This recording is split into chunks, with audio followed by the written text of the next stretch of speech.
नई नवेली बहू रोशनी को भिंडी की सब्जी बहुत पसंद थी। बहू, इतना अच्छा मौका है? आज तेरी पहली रसोई थी, आज तुझे कुछ मीठा बनाना चाहिए था भाई। भिंडी की सब्जी क्यों बना दी? ससुर जी, मुझे बचपन से ही भिंडी की सब्जी बहुत पसंद है।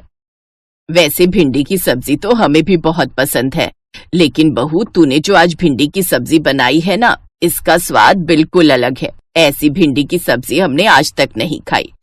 वाह वाह वाह। हाँ रोशनी, बहुत अच्छी भिंडी की सब्जी बनाई है तुमने। खैर, खाना पीना खाने के बाद मोहन और रोशनी अपने कमरे में बैठे प्यार भरी बातें कर रहे थे, क्योंकि आज उनकी सुहाग रात थी। तभी रोशनी ने मोहन को दूध का गिलास दिया, लेकिन उसने देखा कि उसमें दूध का रंग हरा था। रोशनी, मैंने सुना था कि सुहाग रात वाले दिन पति को दूध पिलाया जाता है। तुम ये मुझे क्या पिला रही हो? मैं भी आपको दूध ही पिला रही हूँ, ये दूध ही तो है। रोशनी, हरे रंग का दूध तो मैंने पहली बार देखा है। या तो तुम पागल हो या तो तुम मुझे पागल बना रही हो। पागल होंगे तुम्हारे दोस्त, ये कोई ऐसा वैसा दूध नहीं है, बल्कि भिंडी वाला दूध है। इससे आपको एनर्जी भी मिलेगी।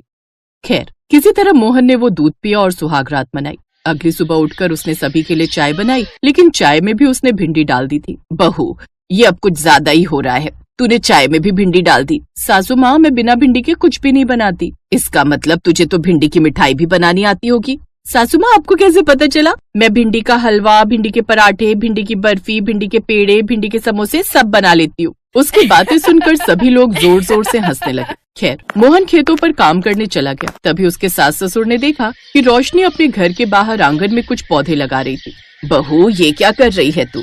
सासू माँ, अब हमारे आंगन में कुछ ही महीनों बाद भिंडी भिंडी नजर आएंगी। बहू, जब तू भिंडी लगा ही रही है तो इसके साथ ही साथ लौकी, तुरई, कद्दू ये सब भी लगा दे। हमने भिंडी की तारीफ क्या कर दी? तू तो हमेशा भिंडी बनाती रहती है, कभी कभी कुछ और भी बना दिया कर। लेकिन कुछ सालों बाद ऐसा हुआ कि बारिश बिल्कुल नहीं हुई और सभी की फसलें पूरी तरह बर्बाद हो गई। माहौल ऐसा हो गया कि लोग भूखों मरने लगे। गांव की एक चाय की टपरी पर कुछ आदमी भूखमरी के बारे में चर्चा करने लगे। अरे भैया नंद किशोर, लगता है ये गांव भारत के नक्शे से अब जल्दी ही मिटने वाला है। बिल्कुल सही कह रहे हो भाई साहब। अब तो हम लोगों के घर में न खाने को अनाज बचा है और न ही दवाई कराने के लिए पैसे। पिछले 2 सालों से न बारिश हुई, न ही कोई कमाई हुई।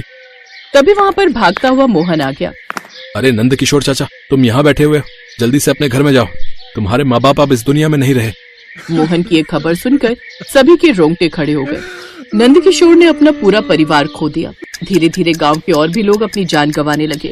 लोग भूख की वजह से मरने लगे। मोहन अपनी आंखों के सामने गांव वालों को तबाह होते हुए देख रहा था, पर वो कुछ भी नहीं कर पा रहा था। मोहन, अगर ऐसे ही चलता रहा तो एक दिन हमारा परिवार भी हमारी नजरों के सामने खत्म हो जाएगा। मेरे मायके से थोड़ी दूर पर एक जंगल है, वहाँ पर एक बाबा रहते हैं, उनसे चलकर बात करते हैं, वो कोई उपाय जरूर बताएंगे। रोशनी, वैसे तो मैं इन बाबाओं पर और अंधविश्वास पर भरोसा नहीं करता, लेकिन अपने गांव को बचाने के लिए मैं कुछ भी कर सकता हूँ। बहू बिल्कुल सही कह रही है बेटा, हर बाबा पाखंडी नहीं होते। कुछ तांत्रिक आज भी मौजूद हैं जिनके पास बहुत ज्ञान है, वो जरूर कुछ कर सकते हैं। मोहन रोशनी के साथ उसके मायके के पास एक घने जंगल में पहुंच गया। वहाँ पर एक बाबा की कुटिया बनी थी। वो दोनों कुटिया के अंदर घुस गए। बाबा, ये मेरे पति हैं। मेरे ससुराल में पिछले 2 साल से बारिश ही नहीं हुई। हमारा गांव गरीबी रेखा से भी नीचे चला गया है। हमारे गांव की तरफ कोई ध्यान नहीं दे रहा। लोग भूख की वजह से मर रहे हैं। हमारी आंखों के सामने देखते ही देखते कई परिवार तबाह हो गए। रोशनी बिटिया, ये जो भी हुआ है ऐसे ही नहीं हुआ। उस गांव को उनके पापों की सजा मिली है। उस गांव में कोई भी ऐसा परिवार नहीं है जिसने हजारों पेड़ नहीं काटे। बाबा, आपने बात तो बिल्कुल सही कही। लोगों ने अपने घर बनवाने के लिए कई पेड़ काट डाले। कुछ लोगों ने तो पैसों के लालच में ही पेड़ काटकर बेच दिए। अगर पेड़ गलती से कट भी जाते हैं तो अपने घर के सामने 2-3 नए पेड़ लगा लेने चाहिए, जिससे ये कुदरत संतुलित रहती है। असंतुलन की वजह से ही बारिश नहीं हो रही। बाबा, इसका कोई उपाय तो होगा? तुम दोनों को मिलकर गांव में बहुत बड़ा भंडारा करना होगा। सभी को खाना खिलाना होगा और खाना खाते वक्त गांव का हर एक इंसान हर एक निवाले के साथ इस कुदरत से पेड़ काटने के जुर्म में माफी मांगता जाए, तभी बारिश हो सकती है। और बारिश होते ही सबसे पहले पेड़ लगाना, उसके बाद अपनी खेती करना, वरना दोबारा भूखमरी आ जाएगी। ठीक है बाबा, हम कल ही बहुत बड़ा भंडारा करते हैं। दोनों वापस आ गए। अब उसके सास ससुर भंडारे को लेकर परेशान हो गए। रोशनी, हम भंडारा कैसे रखेंगे? ये गांव बहुत बड़ा है। अब तो हमारे पास भी इतना अनाज नहीं बचा कि पूरे गांव को खिला सके।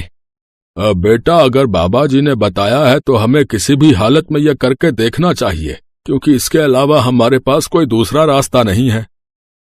अब वो लोग भंडारे को लेकर परेशान हो गए। तभी अचानक रोशनी के दिमाग में एक ख्याल आया। सुनिए, हमारे आंगन में जितनी भी भिंडी लगी है उन सब की सब्जी बनाएंगे ताकि सारा गांव खा सके। ये सुनकर उसकी सास हंसने लगी। बहू तो बड़ी भोली है। हमारे आंगन में जितनी भिंडी लगी है ना, अगर सारी भिंडी तोड़कर भी हमने सब्जी बना ली तो भी सिर्फ ज्यादा से ज्यादा 10 लोग ही खा पाएंगे। सासू माँ, मैं तरी वाली भिंडी बनाऊंगी। मुझे पता है कि तरी वाली भिंडी नहीं बनाई जाती, पर इसके अलावा कोई चारा नहीं है अपने पास। कम से कम 50 बाल्टी पानी डालेंगे और जितनी भी भिंडी है वो सब डाल देंगे। फिर ढेर सारा नमक और मसाला डालकर सब्जी बनाएंगे तो बुरी नहीं लगेगी। बहू बिल्कुल सही कह रही है, और वैसे भी अभी हमें स्वाद नहीं, लोगों की जानें देखनी है। तो ठीक है, मैं जल्दी से सारी भिंडी तोड़ लाता हूँ। बेटा, वो सब हम कर लेंगे। अभी तो गांव वालों को इकट्ठा कर। बाबा ने जो भी बताया गांव वालों को समझा दे। उसके बाद गांव के कुछ लड़कों को भी बुला लेना। सब लोग मिलकर भंडारा करेंगे तो जल्दी हो जाएगा। पिताजी, आपने बिल्कुल सही कहा। मैं भी सारे गांव वालों को इकट्ठा करके सारी बात बताता हूँ। मोहन गांव वालों को इकट्ठा कर ही रहा था कि उतने में 3 आदमी और ही दुनिया छोड़कर चले गए। पहले तो उनका अंतिम संस्कार किया गया। उसके बाद मोहन ने भंडारे वाली सारी बात गांव वालों को बता दी। बेटा, बाबा ने जो भी बताया बिल्कुल सही बताया। हम अपने फायदे के लिए पेड़ काट डालते हैं और ये नहीं सोचते कि हम अपने लिए ही गड्ढा खोद रहे हैं। हम सबको मिलकर जल्द से जल्द भंडारा करना होगा और कुदरत से और प्रकृति से माफी मांगनी होगी। हम सब तरी वाली भिंडी बनाने में रोशनी बहू की मदद करेंगे। आज रात भर कोई नहीं सोएगा इस गांव में। हाँ, सारा गांव उस रात नहीं सोया। सब रोशनी के साथ मिलकर सब्जी बनवाने लगे। उन लोगों ने उतनी भिंडी में 50 बाल्टी पानी मिलाकर तरी वाली भिंडी की सब्जी बनाई। सब्जी बनाते बनाते सुबह हो गई। खैर, सारे गांव ने वैसा ही किया जैसा बाबा ने बताया था। 1 घंटे में ही बारिश शुरू हो गई।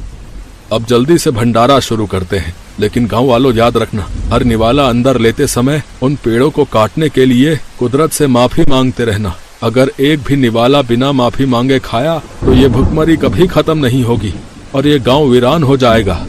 और उसी वक्त पेड़ लगाने शुरू कर दिए। उस दिन के बाद किसी ने भी पेड़ नहीं काटे और सभी खुशी खुशी रहने लगे।